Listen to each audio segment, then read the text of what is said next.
আওয়ামী লীগ মাঠে না থাকলে বিএনপি সন্ত্রাসী কর্মকাণ্ড চালাবে বলে দাবি করেছেন আওয়ামী লীগ সাধারণ সম্পাদক ওবায়দুল কাদের।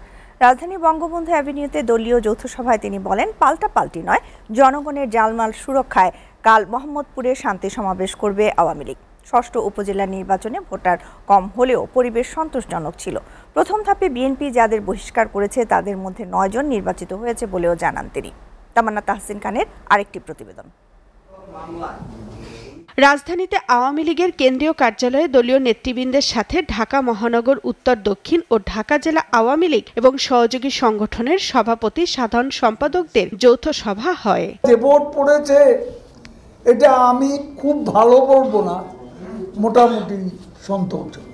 সভায় আওয়ামী লীগ সাধারণ সম্পাদক ওবায়দুল কাদের বলেন, শনিবার শান্তি উন্নয়ন সমাবেশ, 17 মে প্রধানমন্ত্রীর স্বদেশ প্রত্যাবর্তন এবং 23 জুন আওয়ামী লীগের 75তম প্রতিষ্ঠা বার্ষিকী উপলক্ষে বড় কর্মসূচি নেওয়া হয়েছে। সুযোগ পেলেই আবারও ফনা তুলে রাষ্ট্রীয় সম্পদ ধ্বংস, জনগণের জানমালের ক্ষতি সাধন তারা করবে। ওবায়দুল কাদের দাবি করেন, আন্দোলনের নামে দেশের সন্ত্রাস ও বিশৃঙ্খলা তৈরির চেষ্টা করছে বিএনপি। গোটা রাজধানীকে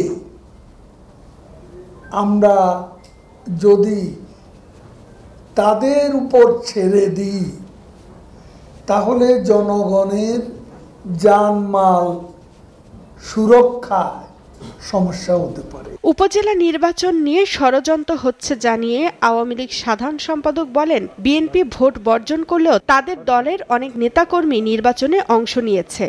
বিএনপি প্রথম ধাপে 89 জন প্রার্থীকে বহিষ্কার করেছে।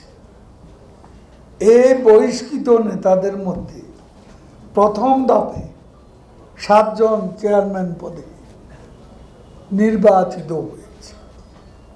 ভাইস চেয়ারম্যান পদেও 2 জন নির্বাচিত হয়েছে। মহিলা ভাইস চেয়ারম্যান পদেও 2-1 জন নির্বাচিত হয়েছে।